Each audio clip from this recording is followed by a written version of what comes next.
Hoje, Dia Mundial de Luta contra a AIDS, o Sempre Bem recebe aqui no estúdio o infectologista Érico Arruda, ele que é presidente da Sociedade Cearense de Infectologia, vai conversar com a gente um pouco mais sobre essa doença.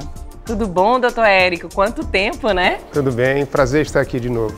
Prazer é todo nosso. Doutor Érico, comece explicando para a gente quais são as faixas etárias, quais são os comportamentos de risco que têm aumentado o número de casos de AIDS e que tem diminuído também. Essa é uma tendência mundial do número de casos em pessoas jovens, sexo masculino, de homens que fazem sexo com homens, vir crescendo na última década. Então esse é um aspecto que é de característica mundial e o Brasil se enquadra bem nesse perfil. Ou seja, estamos crescendo o número de casos em homens jovens que fazem sexo com homens. Diminuímos o número de casos em mulheres, mas também na ponta da faixa etária dos idosos, também tivemos um incremento. Isso foi mais percebido na década passada, mas que continua ainda com algum crescimento. Então, são esses dois cenários principais que estamos presenciando no momento no Brasil. Esses jovens têm aumentado esses números por quê?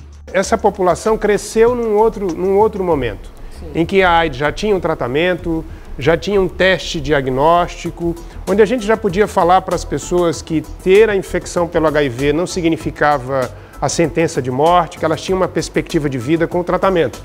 Então, possivelmente, esse é um dos fatores importantes que fazem com que essas pessoas não percebam que isto pode estar atrapalhando, que elas estão se expondo, né, em práticas sexuais sem proteção. Quais são as formas verdadeiras de transmissão do HIV?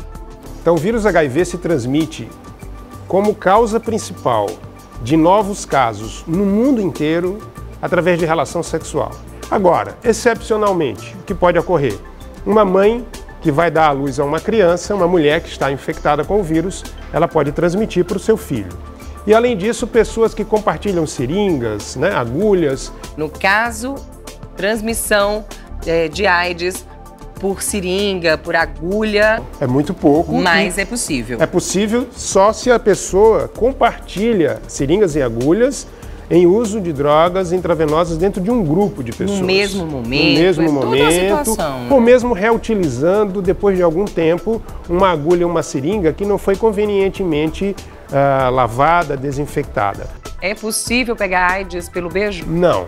O beijo não transmite o HIV porque a saliva não costuma ter quantidade de vírus suficiente para infectar a outra pessoa. Nem se a outra boca tiver com algum... Não, só em situações excepcionais. Por exemplo, alguém que levou uma pancada, está com um sangramento na boca e a outra pessoa beijasse e também estivesse com uma ferida na boca, uma afta, uma lesão, um dente recentemente extraído. Então seria uma situação muito excepcional. A AIDS é exatamente o quê?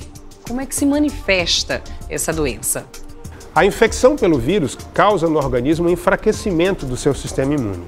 Numa fase inicial, a pessoa não tem a sua imunidade muito reduzida, mas ela pode ter alguns sintomas, infelizmente são sintomas muito parecidos com qualquer doença viral. A virose, né? Febre, dor no corpo, dor de cabeça, às vezes algum aumento de gânglios do pescoço e às vezes manchas na pele. Mas vejam que isso não se difere de outras situações comuns, como dengue, como chikungunya, como zika ou outras doenças virais. Mas mesmo que não tenha sido percebido nessa fase, a pessoa pode ter o diagnóstico adiante quando o seu sistema imune já está um pouco enfraquecido. É claro que a gente quer evitar isso. A gente quer que o diagnóstico seja precoce, antes que o sistema imune enfraqueça. Mas se ele enfraqueceu, ela começa a perder peso, ela tem diarreia, ela começa a ter manifestações na pele, que é uma descamação da pele, e daí para frente ela pode ter doenças mais graves, como infecções respiratórias, como infecções no cérebro, como tumores na pele. Doutor Érico, por favor, suas palavras para o pessoal de casa, hoje, dia 1º de dezembro, Dia Mundial de Combate à AIDS, por favor, seu recado. Obrigado. A principal questão à população é entender que a AIDS não tem cura. A AIDS não tem vacina. Então, apesar dos avanços, do desenvolvimento dos medicamentos, que hoje são mais fáceis de tomar, são efetivos, com poucos efeitos colaterais, é preciso que as pessoas se previnam da infecção pelo HIV. É preciso usar preservativo.